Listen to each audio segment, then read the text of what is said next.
చేసుకున్నాము 10 గంటల 8 నిమిషాలు మన సమయము.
సంకల్పం గత 22 సంవత్సరాల నుండి స్థానిక జగదాలయంలో వెలసిన షిరిడి సాయిబాబా దేవాలయంలో అఖండ సాయినామ సప్తాహాన్ని జరుపుకోవడము మన అదృష్టము. ఆ యొక్క అదృష్టాన్ని మన మనసులో సాయినామాన్ని స్మరిస్తూ ఉండడం వల్ల సాయినాథుడు గమనించి గుర్తించి మనందరికీ ఆశీర్వాద పూజకంగా ఈ కార్యక్రమాన్ని అమలు చేసుకునే అవకాశాన్ని మనకి ఇచ్చారు. మనకు తెలిసి ఇండియాలోనే ఎక్కడ కూడా లేదు. 23 సంవత్సరాలు ఘనంగా నిర్వహణ చేస్తున్న సాయినామ సప్తాహం ఒక్కటే జగిత్యాల దేవాలయం. అది అందులో అందరూ భక్తుల సంకల్పంతో జరుగుతుంది. జై సాయిరామ్, జై సాయిరామ్. విఘ్నేశ్వర భగవానికి జై.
జయ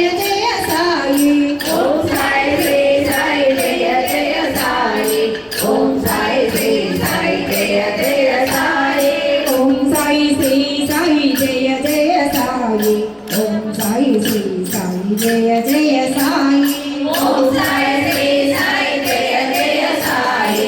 ఓం సాయి శ్రీ సాయి జయ జయ జయ జయ సాయి ఓం సాయి శ్రీ సాయి జయ జయ సాయి ఓం సాయి శ్రీ సాయి జయ జయ సాయి ఓం సాయి శ్రీ సాయి జయ జయ సాయి ఓం సాయి శ్రీ సాయి జయ జయ సాయి ఓం సాయి శ్రీ సాయి జయ జయ సాయి ఓం సాయి శ్రీ సాయి జయ జయ సాయి ఓం సాయి శ్రీ సాయి జయ జయ సాయి ఓం సాయి శ్రీ సాయి జయ జయ సాయి ఓం సాయి శ్రీ సాయి జయ జయ సాయి ఓం సాయి శ్రీ సాయి జయ జయ సాయి ఓం సాయి శ్రీ సాయి జయ జయ సాయి ఓం సాయి శ్రీ సాయి జయ జయ సాయి జయ జయ సాయి ఓం సాయి శ్రీ సాయి జయ జయ సాయి ఓం సాయి శ్రీ సాయి జయ జయ సాయి ఓం సాయి శ్రీ సాయి జయ జయ సాయి ఓం సాయి శ్రీ సాయి జయ జయ సాయి ఓం సాయి శ్రీ సాయి జయ జయ సాయి ఓం సాయి శ్రీ సాయి జయ జయ సాయి ఓం సాయి శ్రీ సాయి జయ జగదాలయం తెలుగు తీరిన షిరిడి సాయివారము ప్రతి పౌర్ణమ రోజున బాబావారి ప్రసాదంగా భక్తులకు అన్న ప్రసాదాన్ని ఏర్పాటు చేయడము అది సాయినాథి భక్తులు వారి స్వచ్ఛందంగా వారు బాబాకు సమర్పించుకున్న దక్షిణనే బాబా భక్తులకు ప్రసాద రూపంగా వినియోగిస్తున్నాము. ఇంత మంచి కార్యక్రమాన్ని నిర్వహించుకునే భాగ్యాన్ని మనకు సద్గురు సాయి బంధువులు కుటుంబ సభ్యులు వాళ్ళందరి సంకల్పమే. అంగరంగ వైభవంగా 7 రోజులు 24 గంటలు సప్తాహాన్ని ఏర్పాటు చేసుకున్న దేవాలయంలో ఉదయం 9 గంటల నుండి 12 గంటల వరకు మాతలు, 12 గంటల నుంచి 3 గంటల వరకు మాతలు, 3 నుండి 6 గంటల వరకు మాతలు, 6 నుండి 9 గంటల వరకు మాతలు, 9 నుండి 12 గంటల వరకు అయ్యప్ప భజన మండలి వివిధ సత్సంగాలు, 12 నుంచి 3 గంటలకు అయ్యప్ప భజన మండలి వివిధ సత్సంగాలు, 3 నుండి 6 గంటలకు దత్త సాయి సేవా సమితి వివిధ సత్సంగాలు, 6 నుండి ఉదయం 9 గంటలకు లక్ష్మీ గణపతి దేవాలయము వివిధ సత్సంగాలైతే సత్సంగంలో అఖండ సాయి నామాన్ని జరిపించుకోవడానికి అంకురార్పణ 23వ సంవత్సరము ఈ రోజు ఏర్పాటు చేసుకున్నాము. ఇటు ఆలయంలో ఆలయ కార్యవర్గం అందరి సహకారంతో ఆలయ అధ్యక్షులు బర్మూరి సతీష్ కుమార్ గారి నేతృత్వంలో, ఆలయ గౌరవాధ్యక్షులు నాగర కిషోర్ గౌడ్ గారి సహకారంతో, కమిటీ సభ్యులందరి సహకారంతో, వేద పండితులు పురాణ బ్రహ్మశ్రీ త్రిపుర విశ్వర్మ గారి ఆశీర్వచనంతో, జగదాలయ గురువర్యులు నంబి వేణుగోపాలాచార్య కౌశిక్ గారి మంగళ శాసనసులు, కీర్తి శేషులు అవధూత పుల్లూరి నారాయణ దాస్ గారి దివ్యాసులతో